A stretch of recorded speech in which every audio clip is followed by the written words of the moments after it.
Get ready. The DE Talk podcast starts now. Insightful conversations and dialogue helping you put the human factor back in HR. Conversations surrounding diversity, equity, and inclusion remain a focus in 2023. But where do veterans fall into these plans? And how can employers keep them included in these discussions? We'll get down to the heart of veteran diversity and share how these men and women who bravely served our country represent one of the most diverse hiring groups spanning culture, race, gender, disability, sexuality, age, nationality, and more. Hi, everyone. Kim Lott here, stepping into the podcast to discuss diversity, equity, and inclusion and how it relates to veterans. DEI initiatives are typically geared towards groups based on classifications such as culture, age, gender, sexuality, disability, race, and nationality.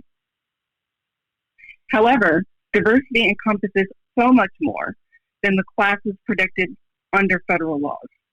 Diversity is also about individuals contributing their unique experiences, backgrounds, and ideas. Individuals like the men and women who serve in the United States military. So joining me in this discussion is Ms. Denise Lewis, the Director of DEIA Initiatives at VetJobs. Welcome, Ms. Denise. Hi, so excited to be speaking with you today. I want to give a shout out to Shannon, who is a bit under the weather, but Kim, you're also a delight. So I'm really looking forward to that.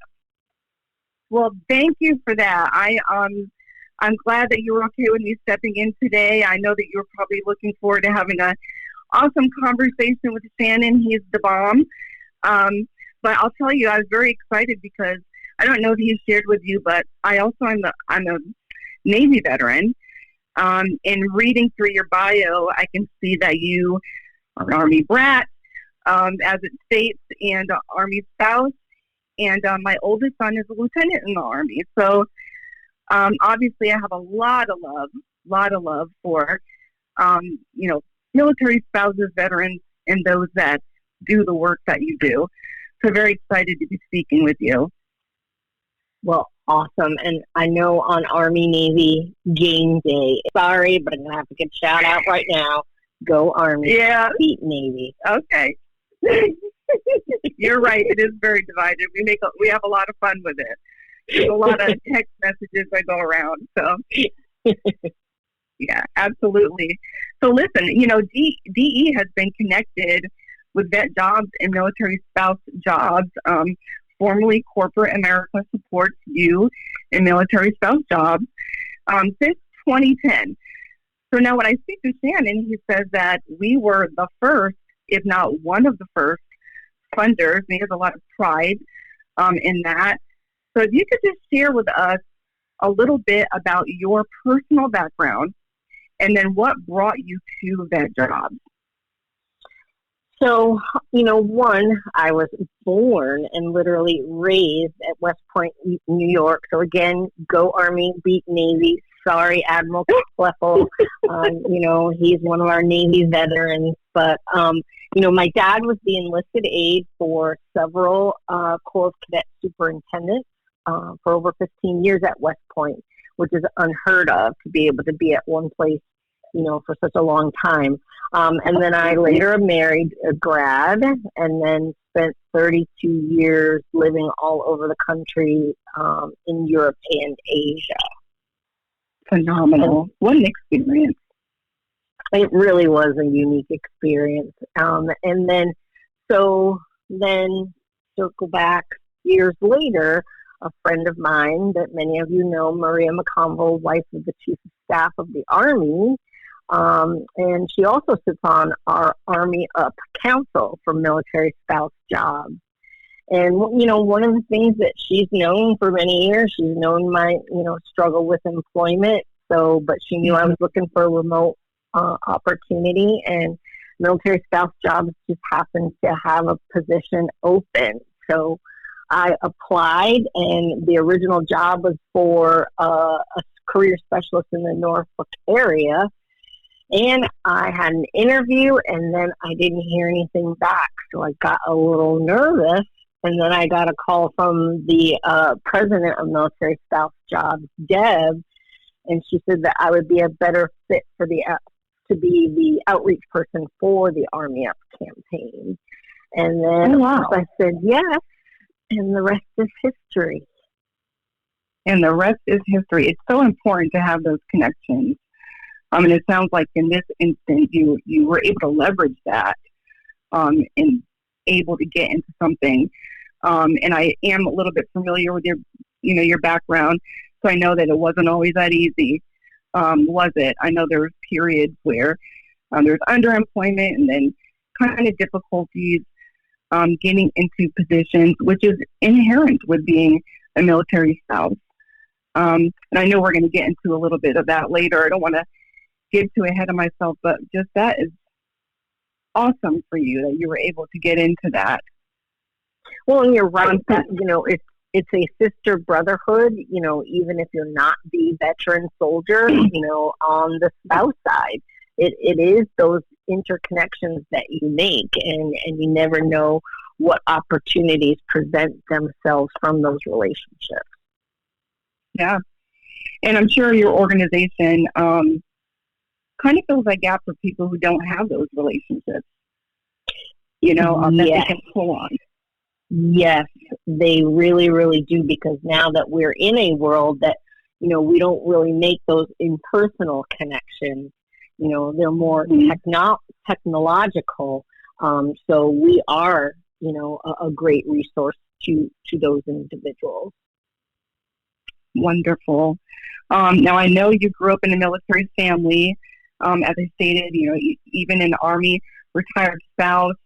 Very safe to say, you're a lifelong Army supporter and have experienced challenges with employment that I kind of alluded to.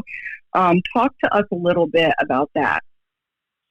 So, as a child, I really didn't know what, it meant to be a spouse who was a supporter of their soldier.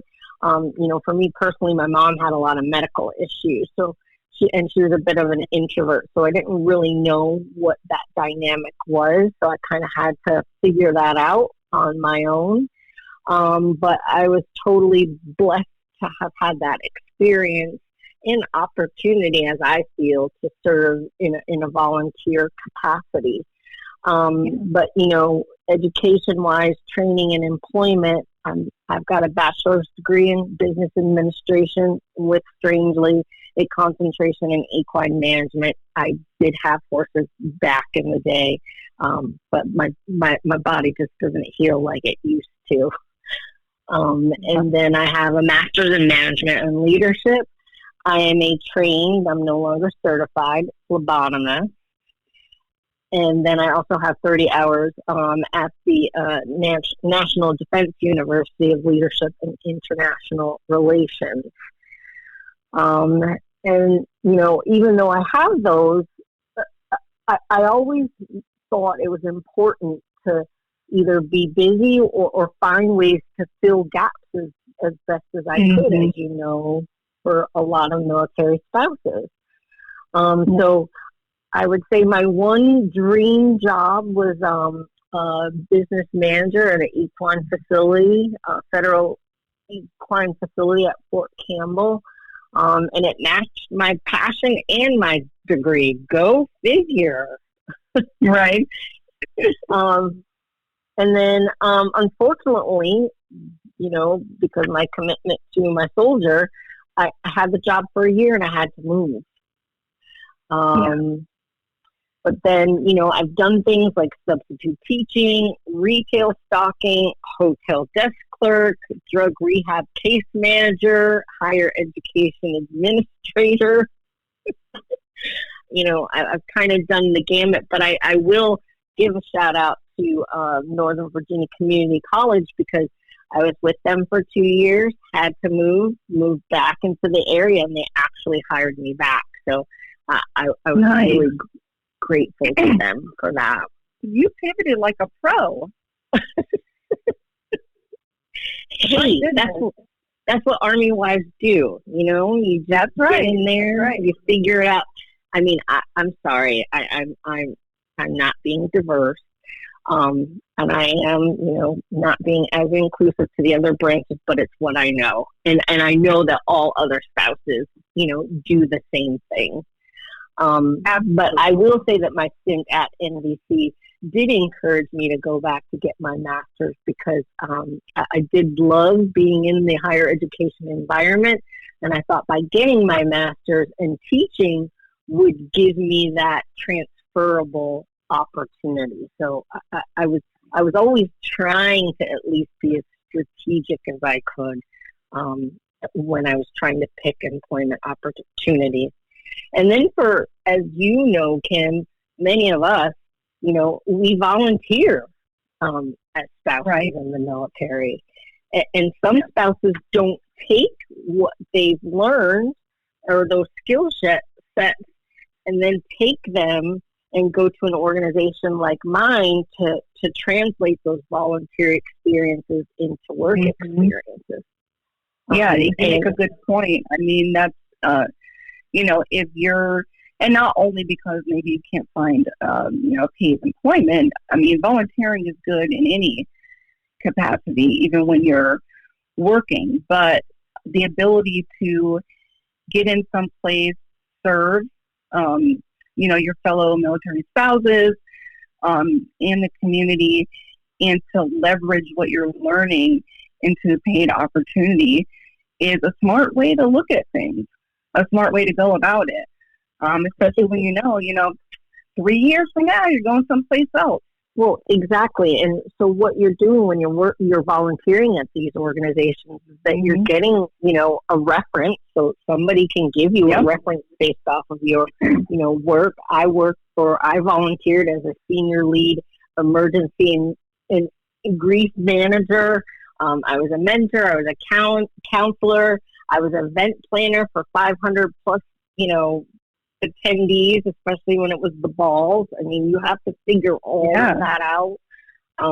Team lead, guest speaker for 200 plus. I mean, that goes outside of the scope of a lot of times what a volunteer would do just at one organization. So I definitely say, find that organization like ours that can help you translate that experience, because it really is experience.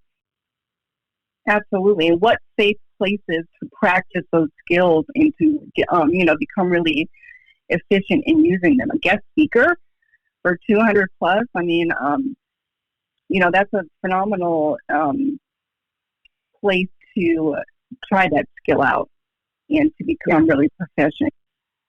So I looked at your moves, Miss Denise, and I was blown away by, how many transitions you had, and just thinking about how difficult it had to be to navigate all of that, especially when you're looking for employment.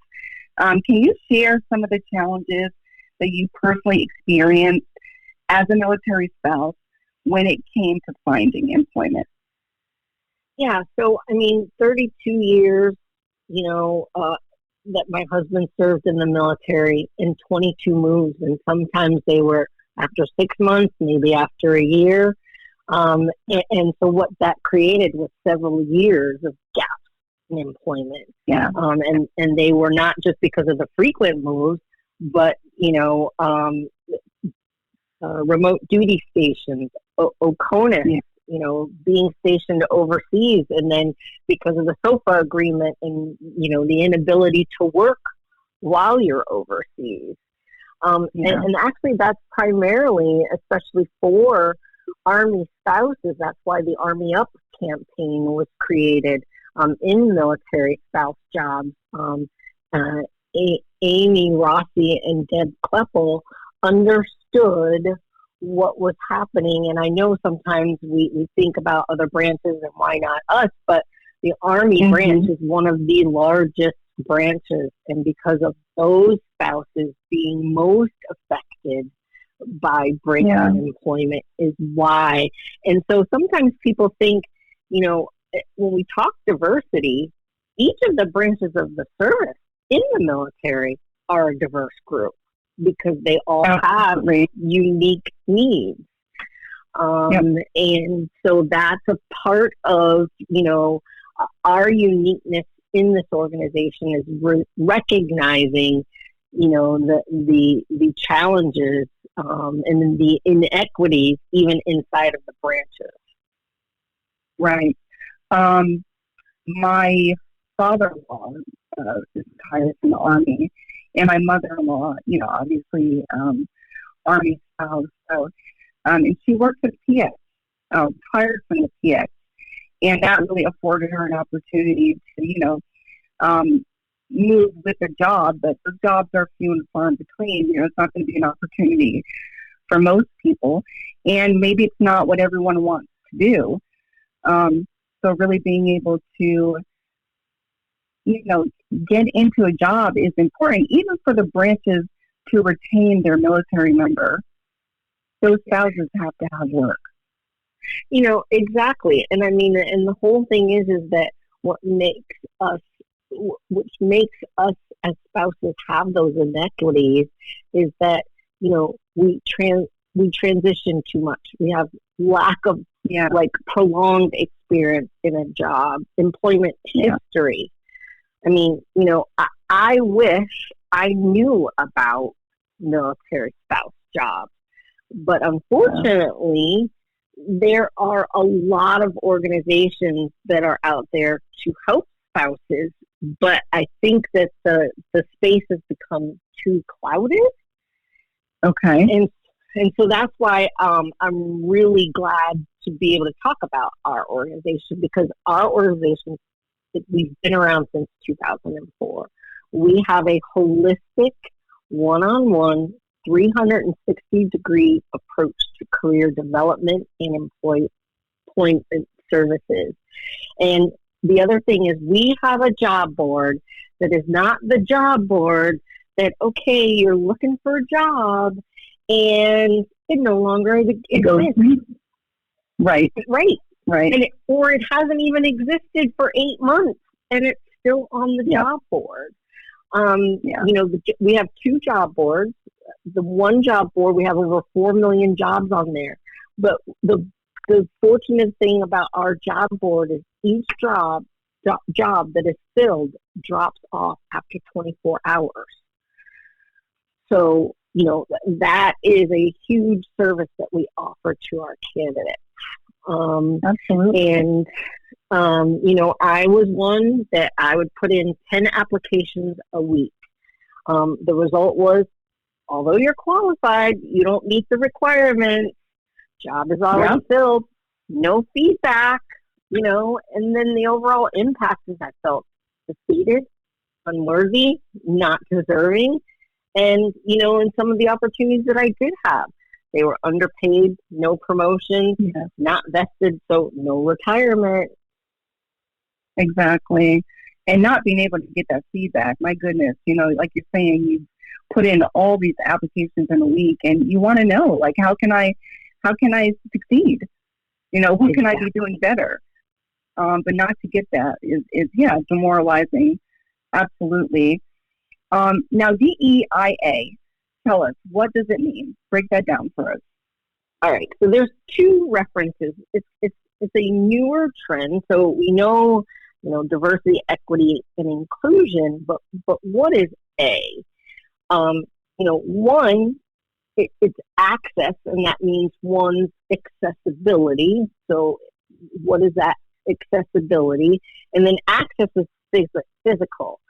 But we, in our organization, on June 24th, 2021, President Biden signed the executive order on diversity, equity, inclusion, and accessibility in the federal workforce to further advance equity within the federal government.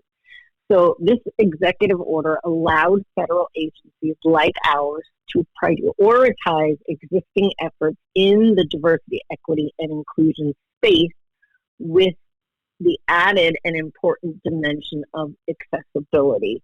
And so it is why, we use accessibility and not just access, because access, where it relates more to physical, with our military members, it's not just physical. It could be post-traumatic related. It could be mental illness. It could be hearing loss, visibility. That's why we chose to align more with accessibility. Wonderful. Thank you for breaking that out for us. Now, when I'm seeing these roles typically in organizations, I also see belonging included in that. Did y'all consider including that, or? So for us, because we're different in terms of how we operate. So we have a candidate base. And so there's two sides. One, for our organization, we're all independent contractors. And so we don't really have a structured building under one roof. And then the belonging side also, as it relates to our candidates, because they don't come to work with us, we try to instill that to our employers that our candidates would go to. Got you. Okay. So tell us about your role as director of DEIA initiatives. Well, I have to say there were some unconscious biases I experienced even amongst my colleagues and some outside of the organization, questioning why, was I selected for this position? Is it because I'm Black? Is it because I'm a woman? We really need to dismantle biases and stereotypes in businesses and generally in life. But, for me personally, I'm just so incredibly honored to work for an organization where, the Kleffels and our board of directors recognize my professionalism, experience, and dedication to ensuring that we are equitable and inclusive in our outreach. Primarily what my day looks like, I always work to align with the organization. Well, traditionally in an organization, directors of diversity initiatives are aligned with an organization's HR to embed equity and inclusion into processes, policies, and practices, which are aimed at improving, attracting, recruitment, retention, development, and the advancement of, diverse workforces. But our organization is unique that, again, like I was saying earlier, we don't have an HR department because we are independent contractors. But we do also have equitable and inclusive processes, and we do practice them in improving ways to attract diverse independent contractors and our military affiliated candidates. Awesome. And what a great irony. Not that I didn't expect it, that you would face those unconscious biases. I'm a biracial woman myself, so I've received it as well. And it can be demoralizing in terms of your experiences and your abilities to have that questioned. Yeah. But good on you that you're just charging ahead and doing the good work, I'll tell you. Well, and so that's why I'm so passionate about what I do, and primarily externally, when we talk about the military community, it's not just about race and sex. Which often when we think about diversity, that's all it's about. In the military community, the White House considered the veterans as a diverse community. And then within those communities, there's all these sub-communities within our active and veteran community.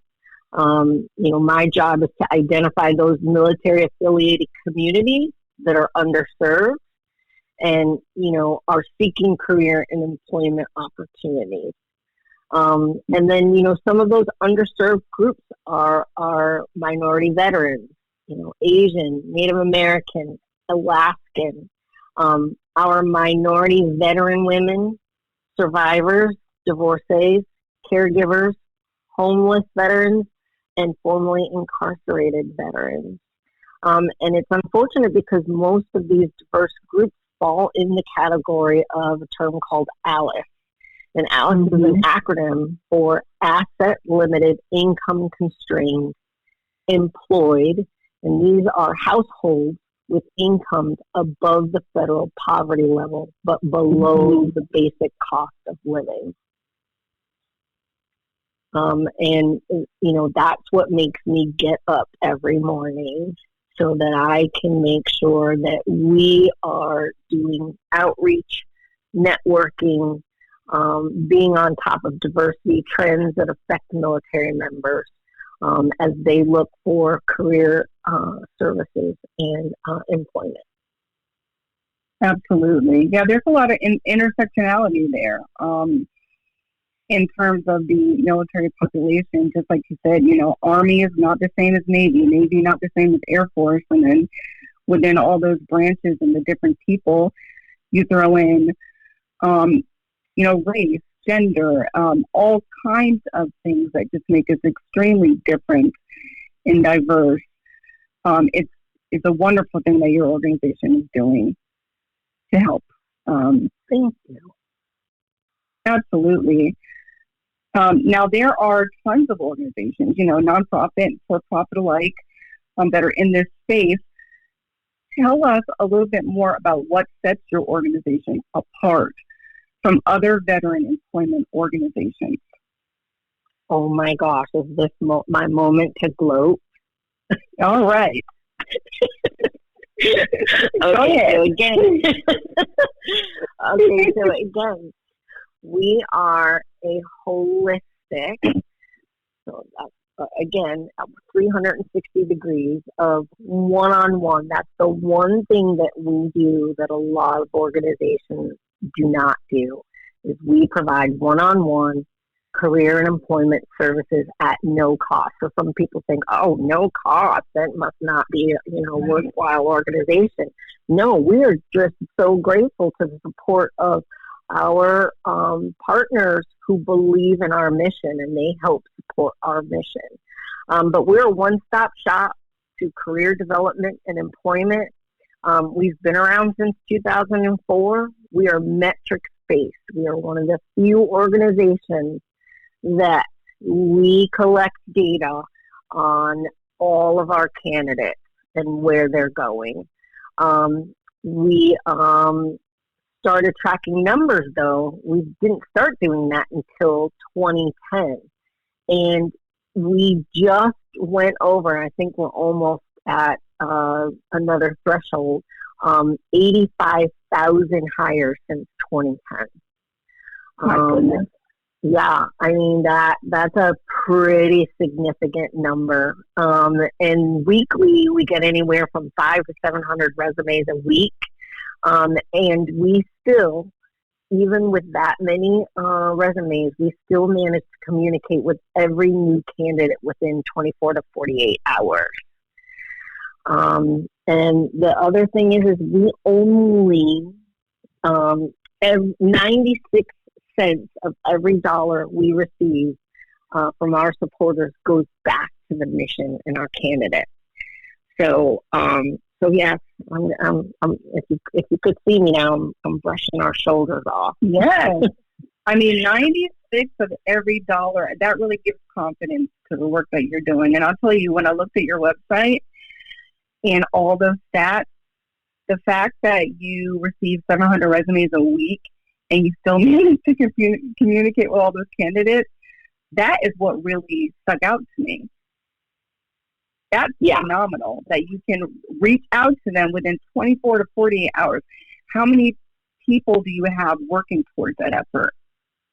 So we only have approximately 120 people that do a phenomenal job. And I think the reason why they do such a great job is that they understand the importance of the mission and why they've got to turn a response in 24 to 48 hours.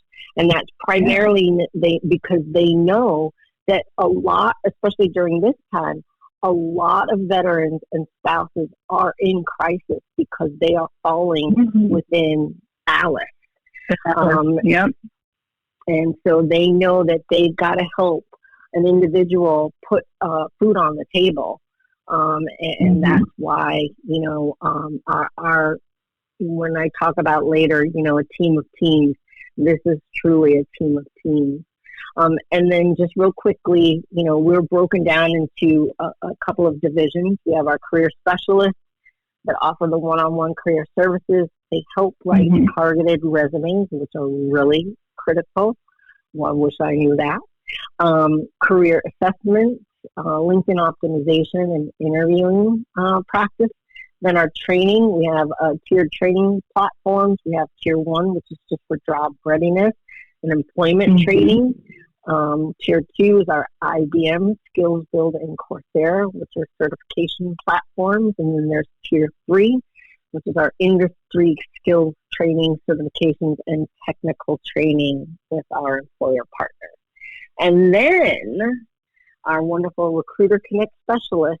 So that's when I talk about the holistic, like from the start to the end. And we meet you wherever you are, in your career journey.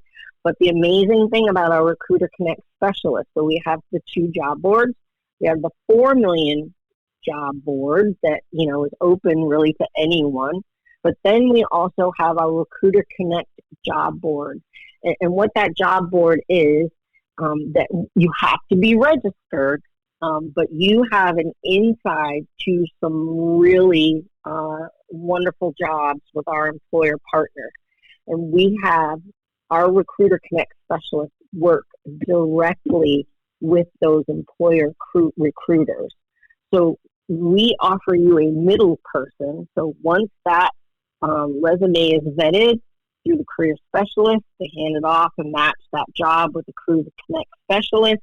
And then the Recruiter Connect specialist talks directly to that recruiter.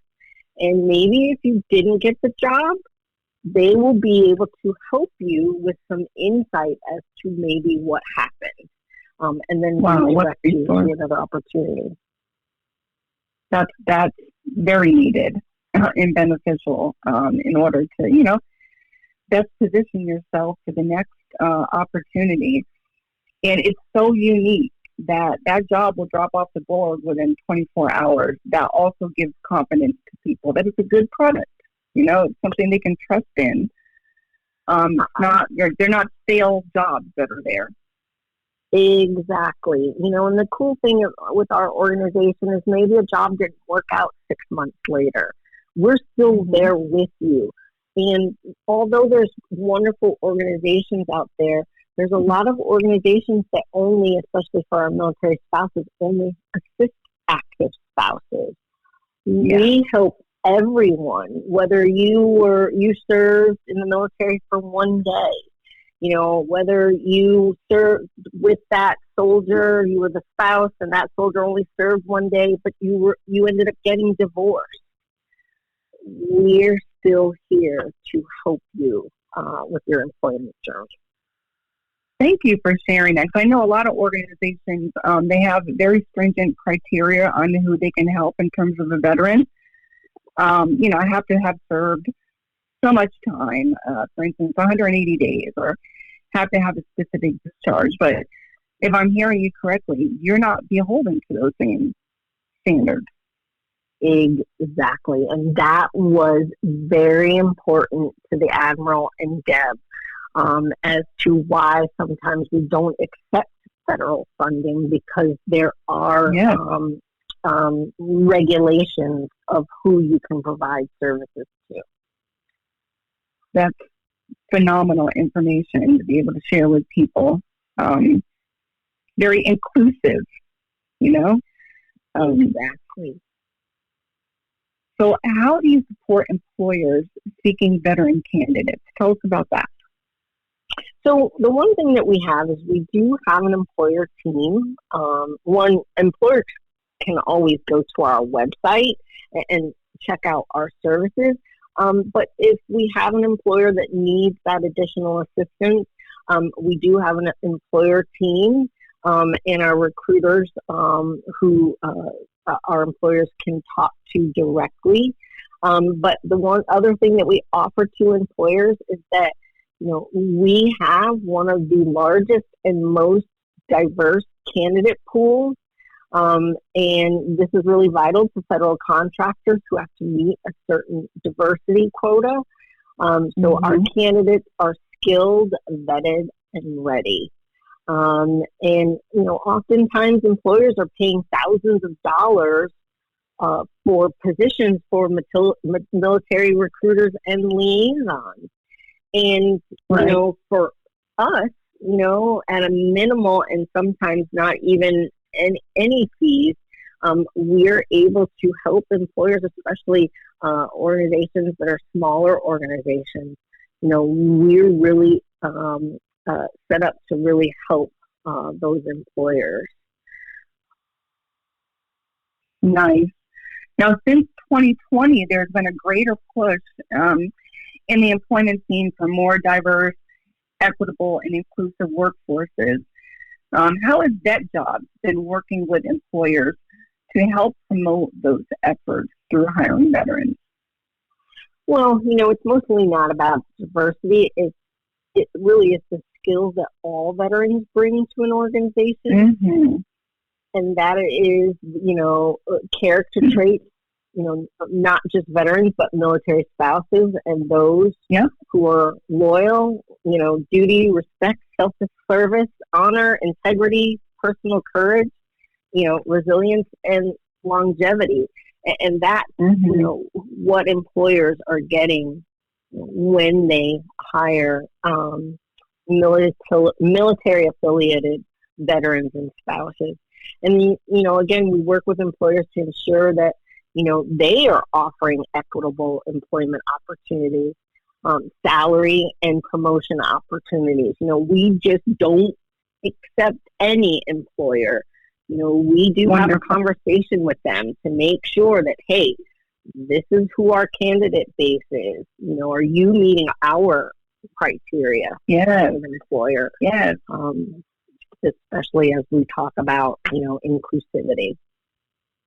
Absolutely. There needs to be some reciprocity there. They're getting some great candidates, like you said, and the ones that can pivot. They can go with the punches and go with the change, So any employer can benefit from that on their team. So share with us the work you're doing at VetJobs to position veterans joining the civilian workforce as part of diversity and inclusion hiring programs. So, simply for us, our diversity candidate numbers align with the Department of Defense. Sometimes we might be a little bit more, they might be a little bit more. But, we are so fortunate that as, these amazing veterans who have served or are still serving, whether they're reservists, National Guard, the Department of Defense already has initiatives for diversity, equity, and inclusion. And so for us to kind of marry off the DOD and the amazing soldiers who have served to come into our organization, when we're already aligned with those numbers, but to be able to reap the benefits of, those who have served, it is definitely a win-win for us and the employer. Sure. Ms. Denise, many of our members at DirectEmployers are federal contractors, and veteran hiring programs are at the core of their hiring programs. Now, for those members looking to expand their efforts to illustrate their programs in inclusive culture, what would you recommend to them?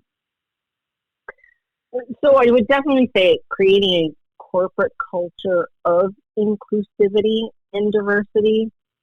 This has to be included in hiring practices, performance reviews, promotions, and benefits.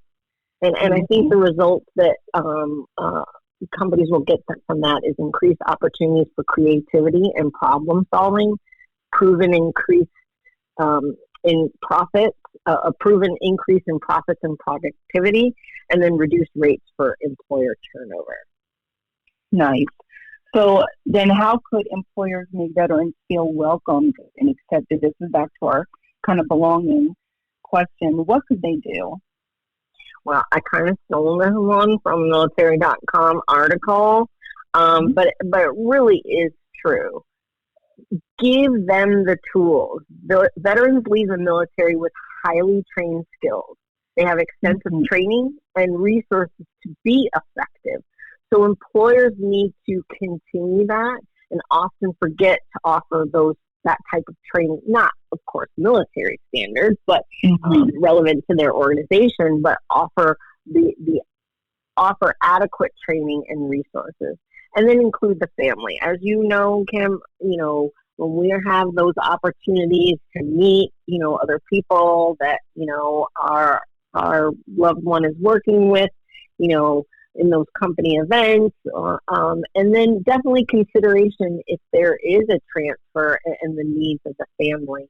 And then I would definitely say, let them think. Veteran employees and spouses are trained to think, and organizations will flourish when there's those increased opportunities for creativity and problem solving. I love that you added that. Say that again, Miss Denise. Say that last line again. Let them think. Amen. Let them have some autonomy, because you're right. They have a lot to offer. We have a lot to offer. Exactly. Now, as a job seeker, one of the first steps in evaluating an employer is to review their career site. What do you suggest that employers provide on their site to stand out to potential veteran candidates? Well, again, when we talk about accessibility isn't necessarily visual. Many of our veterans have hidden accessibility constraints that can affect how they perform in the workplace. So oftentimes our veterans won't disclose that they have, either mental health, hearing, seeing, PTSD. So I think how employers can help and how they can promote accessibility and inclusivity by in their job description. They can say quiet zones, mobility not required, offering assistive listening devices or visibility, using those types of words that creates an inclusivity before they even take the job. And I would also say too, and it's kind of hard, but I just would say the mindset sometimes of employers and who they're hiring, because I do like to talk just quickly about veterans who are 60 and older. We have a longer living community, and this is a diverse community. But a lot of those individuals are falling into Alice because now they have to go back to work after retirement. And I definitely say is that our employers need to be inclusive to, and I don't want to call them senior community because I'm about to be one of those people, but I mean, I still have a lot to give. Yeah. And, you say inclusive marketing, the imagery in that marketing, it helps to inform, what that veteran population looks like. I think the average age for a military veteran in Southern Florida, where I'm at, is in the 40s, like mid-40s, average age. But employers typically have this idea that it's a young, strapping, male veteran. So it really will be important, that imagery is going to be important to be inclusive to veterans. And it also informs employers what that veteran population looks like. I know a lot of imagery. I still see a lot of imagery appealing to veterans, and they're in uniform. Well, I'm a veteran. It doesn't appeal to me. What are you portraying on your website that makes me feel that I belong? And I think that that's really, really important on what companies need to do. And that doesn't actually have to be, on the or a job description. It could be, how do I make myself feel like I belong in your organization? And that is simply through marketing and imagery. Absolutely. Okay, so now we've gone to the fun rapid fire question time. I'm going to go through a series of short, fun questions before ending today's conversation. So all you have to do is say the very first thing that comes to your mind, Ms. Denise. Okay. Number one, most memorable life experience. Bar none, having my children. Even though it was painful, but having my children. Yes, I can relate. Okay. Number two, best career advice you ever received. Team of teams. It's not one person. You got to work together. Absolutely. No I in team. Okay. Number three, favorite city you lived in while growing up. Well, that was at least one place the whole time. So I would say West Point. West Point.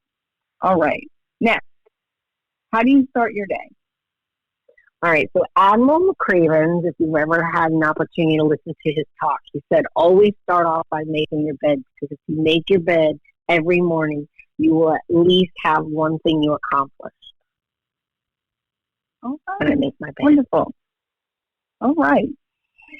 Who is your inspiration and why? Well, personally, my parents and my children, but professionally, Deb Kleppel. I mean, she is tiny, but she's mighty, and her passion and commitment to this organization and those we serve is so admirable. I don't know if she ever sleeps. She thinks outside of the box. And at this time, I've known her, she's done all of this while, dealing with her own, health issues. And she's incredible, reverse them, because she knows that she's got a mission to do. So she truly is inspiring. Wow. And I'm sure she's giving you tools, including your family, and letting you think, if you see Ms. Denise. Yes, work-life balance. There you go. So I'm so grateful to speak with you today. Your insight, your expertise, experiences, I know that it's going to benefit many people that are going to listen to this conversation, both veterans, spouses, active duty, and alike. And there's no arguing that veterans are a crucial element of your diversity, equity, and inclusion efforts. My goodness. They bring unique skills, viewpoints, and perspectives to the table. I so want to thank you again, Ms. Denise, for joining the DE Talk podcast. With all of the resources that VetJobs offers, I highly encourage our listeners to get in touch with the team at VetJobs and Military Spouse Jobs and utilize these services, y'all. If our listeners want to get in touch with you, Ms. Denise, how would they do that? Yes, I'm so glad that you mentioned that, because I'm always happy to talk to employers as, they're working through, their decisions and diversity initiatives. So you can definitely reach out to me through my email at dlewis@militaryspoussejobs.org, or they can call me at 252-621-3690. Wonderful. Are you on LinkedIn as well? Oh, yeah. Start it. Mm-hmm. They can find you on LinkedIn as well. And I'll share this on my LinkedIn, so your image will be on there, so they'll be able to easily find you. You may get a lot of connection requests. Perfect. Well, a shout out again to Shannon. Get well soon. We miss you. But this was a wonderful experience and so great to telemeet you. Yeah, same. Thank you so much. Thank you for tuning in for another episode of the DE Talk podcast.